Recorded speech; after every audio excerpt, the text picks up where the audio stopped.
जी चाहता है शिक्षा विभाग के नाम एक पत्र लिखूं। जी चाहता है शिक्षा विभाग के नाम एक पत्र लिखूं।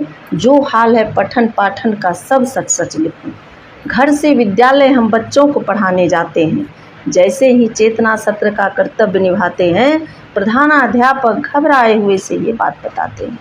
आज के आज सब रिपोर्ट भर लीजिए, चाहे जैसे भी हो सब कागज़ कंप्लीट कर लीजिए, नहीं तो हम सबका वेतन रुक जाएगा। नहीं तो हम सबका वेतन रुक जाएगा, फिर कार्यालय का चक्कर कौन लगाएगा। हम शिक्षक तन मन से रिपोर्ट भरने में लग जाते हैं। विद्यालय के बच्चे इस आस में रह जाते हैं, जाने कब सर मैडम हमें मध्याह्न करवाते हैं।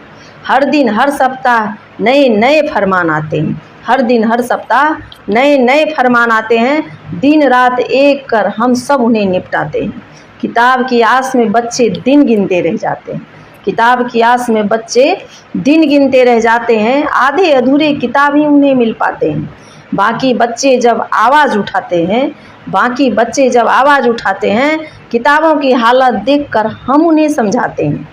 देखो 5वीं में तीसरी की किताब मिल रही है। देखो 5वीं में तीसरी की किताब मिल रही है। क्या करोगे विभाग, तुम्हें भी छल रही है। क्या करोगे विभाग, तुम्हें भी छल रही है। क्या करोगे छोड़ो, हम लोग ही पढ़ाएंगे। क्या करोगे छोड़ो, हम लोग ही पढ़ाएंगे।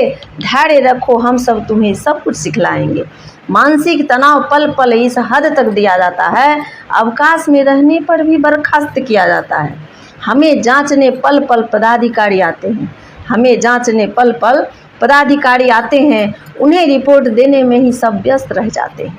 सबों के पन्नों पर सबों को हस्ताक्षर करना पड़ता है। हम विद्यालय में हैं ये कहना पड़ता है। गवाही के बाद भी सही से कहाँ पढ़ा पाते हैं। गवाही के बाद भी सही से कहाँ पढ़ा पाते हैं। एक पदाधिकारी जाते हैं तो दूसरे आ जाते हैं। क्या गवाही और बेचैनी से पठन पाठन सही होगा। क्या गवाही और बेचैनी से पठन पाठन सही होगा। क्या शिक्षकों को प्रताड़ित करने से मानसिक असर नहीं होगा।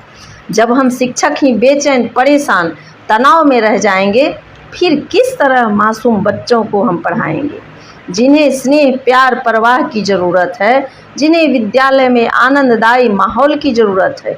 चाहते हैं ये समाज पढ़े बढ़े तो इतना जान जाइए, हम शिक्षक शिक्षिकाओं का मानसिक तनाव मत बढ़ाइए। मानव है तो मानव की तरह सोच कर बताइए, जो व्यवहार हो रहा है क्या होना चाहिए। बेचैनी घबराहट में जो ट्रेन की चपेट में आ गई, हालात उनकी देखकर रूह भी घबरा गई। कोई विद्यालय में ही तनाव से दम तोड़ रहे हैं, कोई विद्यालय जाते जाते दुर्घटनाग्रस्त हो रहे हैं। सबों के मन मस्तिष्क पर अजीब सा दबाव है। सबों के मन मस्तिष्क पर अजीब सा दबाव है। ये सुधार का नहीं पतन का स्वभाव है। ये तो शिक्षा की ताकत को जड़ से हिलाकर रख देगी। ये तो शिक्षा की ताकत को जड़ से हिलाकर रख देगी। ये तानाशाही शिक्षण के माहौल को ख़त्म कर देगी। हम शिक्षक शिक्षिकाओं को अपना कर्तव्य निभाने दीजिए। बेमतलब के फरमानों से हमें परेशान मत कीजिए। बेमतलब के फरमानों से हमें परेशान मत कीजिए।